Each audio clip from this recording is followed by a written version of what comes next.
اعوذ باللہ من الشیطان الرجیم، بسم اللہ الرحمن الرحیم۔ الحمد للہ رب العالمین، الرحمن الرحیم، مالک یوم الدین، ایاک نعبد و ایاک نستعین، اہدنا الصراط المستقیم، صراط الذین انعمت علیہم غیر المغضوب علیہم ولا الضالین، آمین۔ ارشاد باری تعالیٰ ہے سورۃ بقرہ شریف، پہلی دو آیات۔ الف لام میم ذالک الکتاب لا ریب فیہ ھدی للمتقین۔ الف لام میم، یہ وہ کتاب ہے جس میں کوئی بھی شک نہیں، پرہیزگاروں کے لیے ہدایت ہے۔ الحمدللہ، قرآن حکیم آخری آسمانی کتاب ہے اور ہر دور، ہر علاقے کے ہر انسان کے لیے اللہ کے پیغام پہ مشتمل ہے، اور جو ایمان لائیں ان کے لیے ضابطۂ حیات پہ مشتمل ہے۔ عصر حاضر میں سائنسی دور ہے، اور جدید سائنسی ترقی کی بدولت جہاں لوگ دین سے دور ہو رہے ہیں، وہاں ایسے بھی ہیں جن کے لیے اللہ تعالیٰ یہ جدید سائنسی ترقی میں ہدایت کے سامان فراہم کر رہے ہیں۔ قرآن حکیم اللہ تعالیٰ کا کلام ہے اور زندہ کلام ہے۔ قرآن حکیم کو اللہ نے روحانی شعور بخشا ہے کہ قرآن حکیم اپنی تلاوت کرنے والے کو پہچانتا ہے، اور قیامت والے دن قرآن حکیم اپنے پڑھنے والوں کی، سمجھنے والوں کی اور تعلیمات پہ عمل کرنے والوں کو پہچانے گا اور ان کی شفاعت کرے گا۔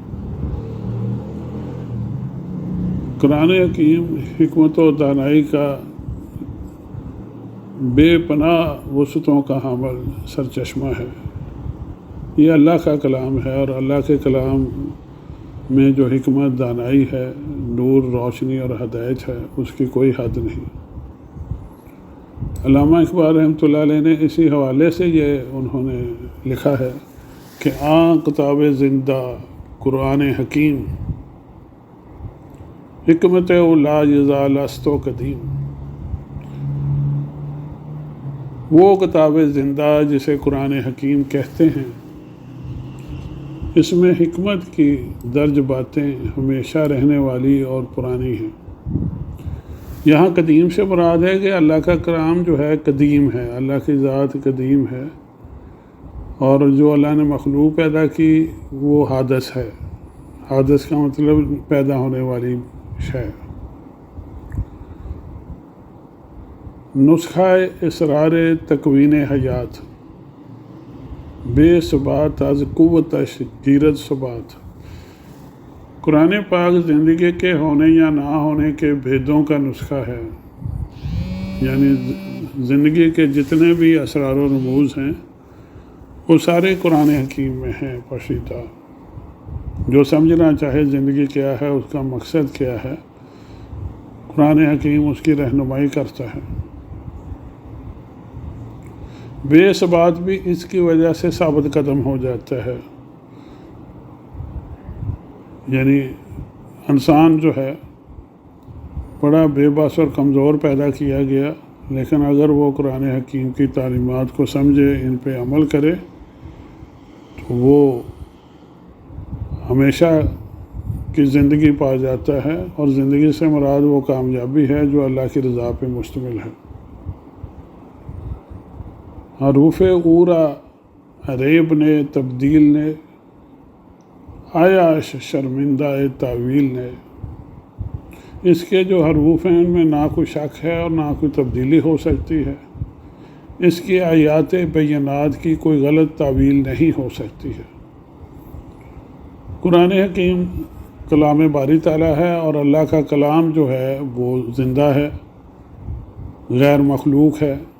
جو حروف اور الفاظ ہیں اس کے، جو ہم دیکھتے ہیں، لکھتے ہیں اور پڑھتے ہیں، وہ اللہ نے مخلوق کی آسانی کے لیے مخلوق کو تعلیم دی، اور انہیں لکھنا پڑھنا سیکھ لیا اللہ کے فضل سے، جسے علم بیان کہتے ہیں، اور وہ بھی اللہ نے عطا فرمایا، پڑھنے لکھنے کی صلاحیت، اور پڑھنے لکھنے کے لیے یہ حروف، ان کی پہچان، یہ علم۔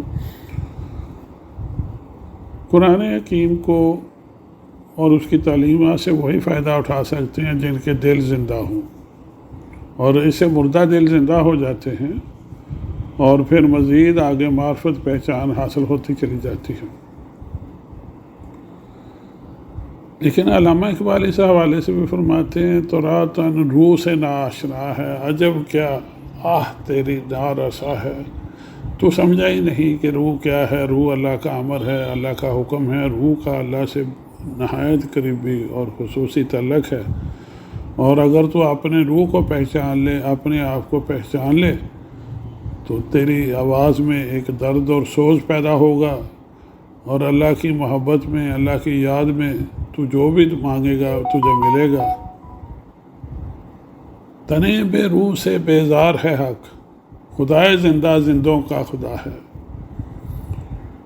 ایسا جسم جو بے روح ہے، یہاں مراد بے روح جسم سے مراد ہے کہ روح تو ہے، زندہ ہے، لیکن زندہ تو سبھی ہیں، کفار بھی ہیں، مسلمان بھی ہیں، مومنین بھی ہیں، لیکن اصل زندہ وہ ہے جس کی روح جو ہے اللہ کے رسول پہ ایمان لے آئے، اللہ کے رسول کی پہچان کے لیے، اس قرب کے شعور کے لیے جو اللہ تعالیٰ نے عطا کیا ہے اپنے بندوں کو، انسان کوشش کرے اور اللہ کے رسول کی محبت میں یہ تلاش کا سفر جاری رکھے، تو وہ اللہ تعالیٰ کو اپنی شارک سے بھی زیادہ قریب پاتا ہے۔ اور قرب کی ایسی کیفیات ہیں کہ جس کے لیے لفظ قرب بھی جو ہے وہ ادھورا محسوس ہوتا ہے۔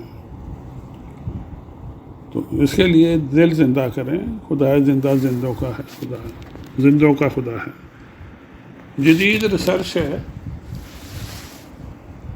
آرٹیفیشل انٹیلیجنس کی وجہ سے یہ تحقیق آسان ہو گئی، لیکن اس سے پہلے بھی ہمارے جو مسلمان حکماء ہیں انہوں نے اس سلسلے میں کافی کام کیا ہے، اور ایسی ویب سائٹس بھی ہیں جس میں قرآن حکیم میں حروف کی تعداد، اس میں کلمات کی تعداد، کون سا لفظ کتنی بار آیا ہے، اس کا شمار بیان ہوا ہے۔ اور AI artificial intelligence online sources ہی استعمال کر کے سوالات کے جواب دیتی ہے۔ اس میں قرآن حکیم میں بہت سے الفاظ ہیں، اگر ہم غور کریں تو حیرت انگیز طور پہ قرآن حکیم جو ہے نبی کریم صلی اللہ علیہ وآلہ وسلم پہ 23 برس کے عرصے میں مختلف مقامات اور واقعات کے دوران نازل ہوا، اور اس کی جو ہے 6236 آیات مقدسہ ہیں، اور اس میں جو سورہ مقدسہ ہیں وہ سبھی ایک دم تو نازل نہیں ہوئی، کوئی ایک دم نازل ہوئی، کوئی وقفوں سے نازل ہوئی، کچھ کی آیات جو ہیں مکی دور میں نازل ہوئی، کچھ کی مدنی دور میں نازل ہوئی، اور وہ پھر اللہ تعالیٰ کی طرف سے وحی کے مطابق آپ صلی اللہ علیہ وسلم نے ان کی ترتیب جو ہے جیسے فرمائی ویسے قائم ہو گئی۔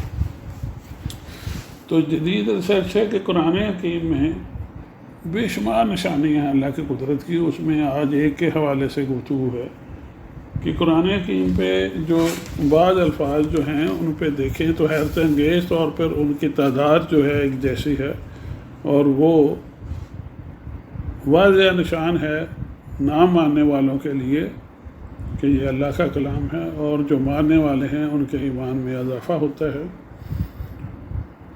مثلا اس میں لفظ مہینہ شہر، جسے منتھ کہتے ہیں انگریزی میں، 12 بار استعمال ہوا، اور 12 مہینے ہیں۔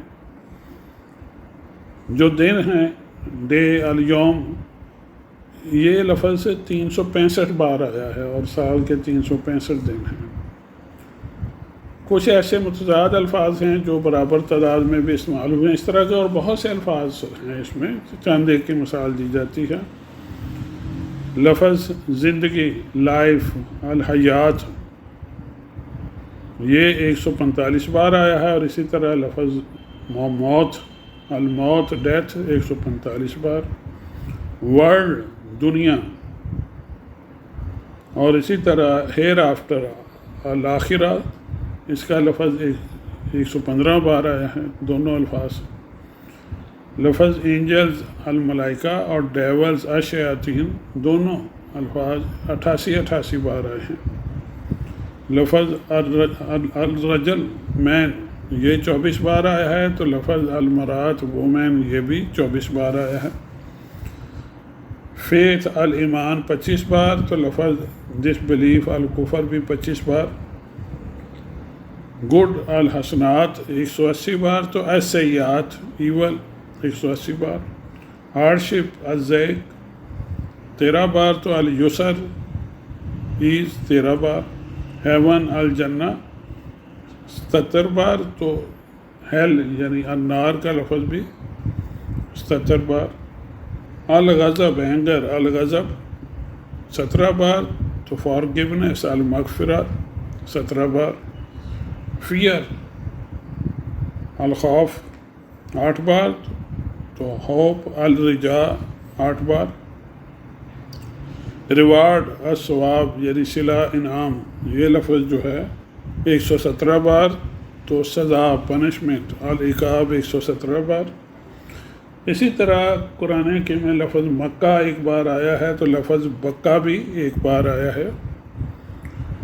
ان سب کے حوالے دیے جا سکتے ہیں، وہ کسی اور پروگرام میں پیش کر دوں گا، اختصار کی خاطر یہ میں نے ذکر کر دیا ہے۔ اب اس میں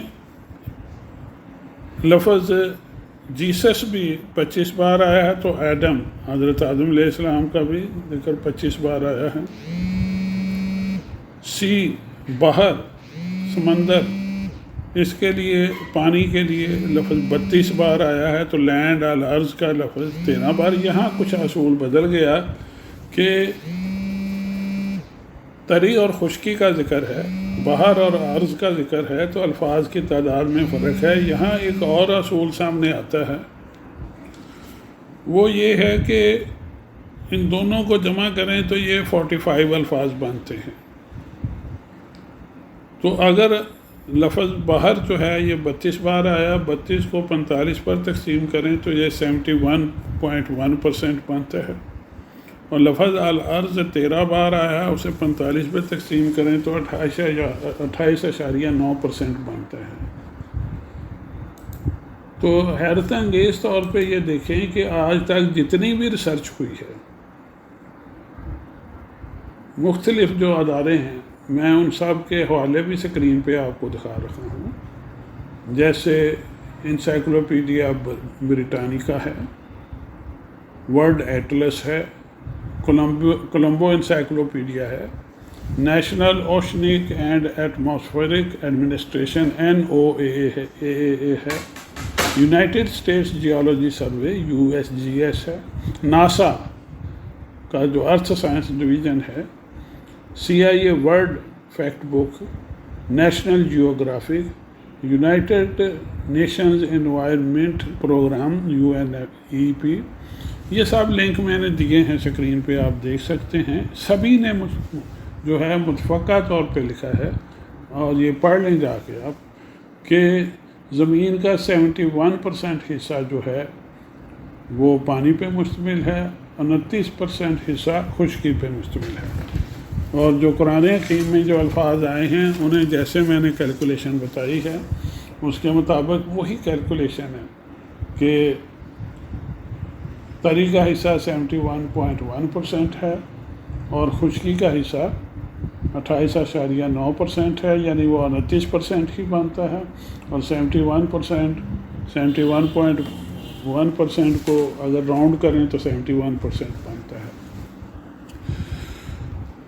تو اللہ کی قدرت کی ہزاروں نشانیاں ہیں، اور ہر طرف اس کی قدرت کے نشان ہیں۔ ایک چونٹی میں دیکھ لیں، ایک مچھر میں دیکھ لیں، انسان کے اپنے وجود میں دیکھے، انسان ہر جاندار کے جسم کی بنیادی اکائی سیل ہے، اس کے اندر ایک کائنات آباد ہے، بے جان چیزوں کی بنیادی اکائی ایٹم ہے، اس کے اندر ایک جہان آباد ہے۔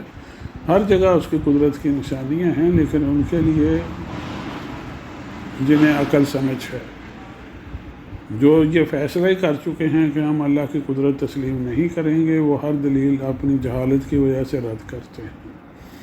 اللہ تعالیٰ ہمیں نور ہدایت کی روشنی میں یہ سفر حیات طے کرنے کی توفیق عطا فرمائے۔ ہم جئیں تو مسلمان جئیں، ہمارے خاتمہ ہو تو ایمان پہ ہو، انشاءاللہ جلد ہی اس سلسلے میں اگلے پروگرام کے ساتھ حاضر ہوں گا۔ آپ کا خادم، آپ سے طالب دعا ڈاکٹر محمود علی انجم۔